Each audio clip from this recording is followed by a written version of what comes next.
Jhunnu sir I love you. अरे बाप रे बाप, अरे लगाता कभी ही दीवाना हो जरा ये गैलाना हमर जीजा जी कुर्सी से उलटिए गैलाना।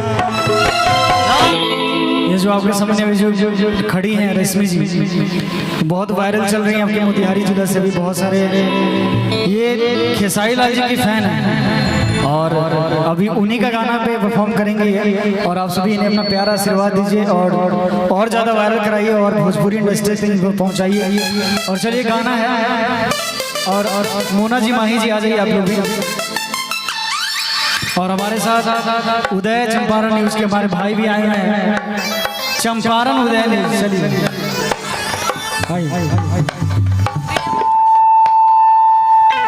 क्या कहे के बाद अरे जाए पिया जवानी हम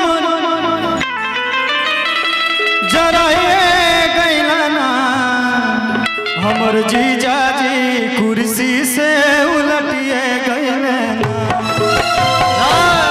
अरे जीजा जी साली के चक्कर में रहबा जे ऐसन कैसे लुटाइते रहबा। का कहे के बाद आई और जाए पिया जवानी हमर। माही जी इधर आ जाइए, मोना जी इधर आ जाइए, एक आदमी इधर आ जाइए।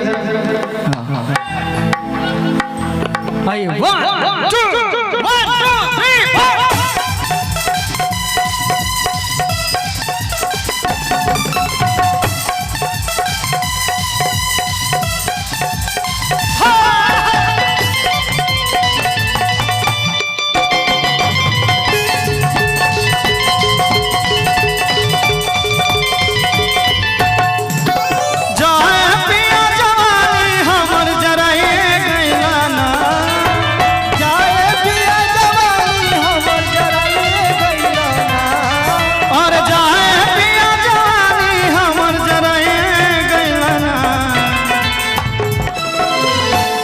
एगो देखिए एगो मेहरारू जे बा उनकर मर्द बिगड़ गए बारे, जैसे झुन्नू सर हमारे बिगड़ गए। झुन्नू सर की शादी हुई है कि नहीं? नहीं हुई।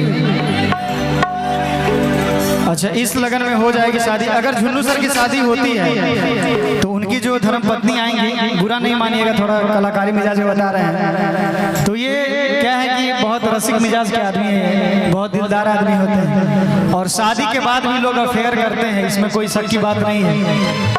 तो झुन्नू सर की जो धर्म पत्नी वो क्या कहेंगे जब ये किसी नचनिया के पीछे भागेंगे? जैसे ये मोना जी हैं, इधर रश्मि जी हैं और इधर माही जी हैं, तो क्या कहेंगे इनके धर्म पत्नी?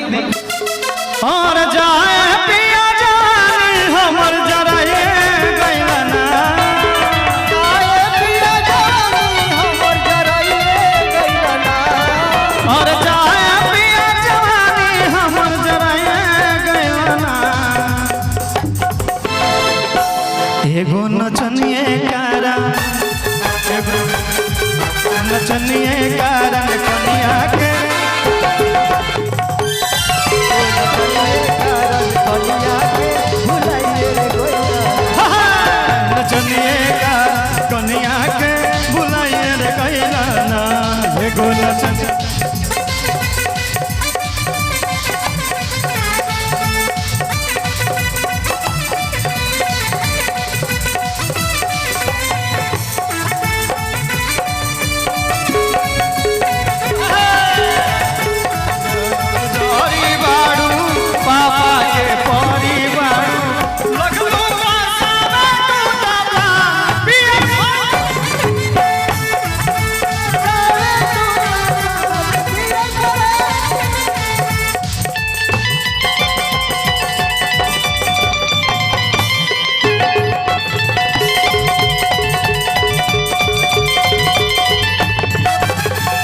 आगे का कहा तारी सुना, का कहा तारी जाना तारा का कहा तारी। आधी आधी रतिया पिया बुलेटिया लेके जाना, होकर नचियो देखे जाना। यही उ लड़की भी है जेकरा चक्कर में झुन्नू सर पागल भइल बाड़े। अच्छा एगो बात बता, झुन्नू सर के लिए आई लव यू बोल देता नहीं। I love you Jhunnu sir. Jhunnu sir I love you. अरे बाप रे बाप, अरे लगाता कभी ही दीवाना हो फोटो के। केकर फोटो के? झुन्नू सर के फोटो के। अरे मुखिया जी कने बाड़े? मुखिया जी मुखिया जी कहाँ बड़े? मुखिया जी हाँ हाँ क्या बात है। अरे बाप रे बाप, अरे मुखिया जी मन हो नहीं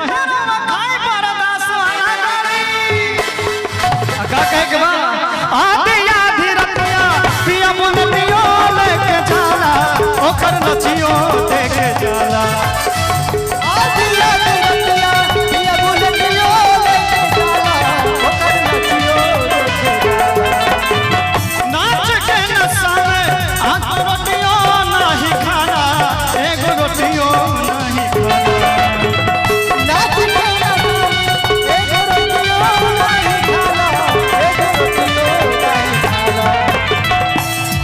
और जाए प्रिंस कमाई सब उड़ाइए गयाना। और जाए नितेश सब कमाई कुल उड़ाइए गयाना। एगो नचनिए कारण कन्या के बुलाइए गयाना। कन्या के बुलाइए देखेला सखी बाहर देखेला सखी आर देखेला सखी बाहर देखेला सखी। दिन भर रोज भीसी आर देखेला सखी आर देखेला सखी बाहर देखेला सखी आर देखेला सखी बाहर देखेला सखी। एगो नचनिए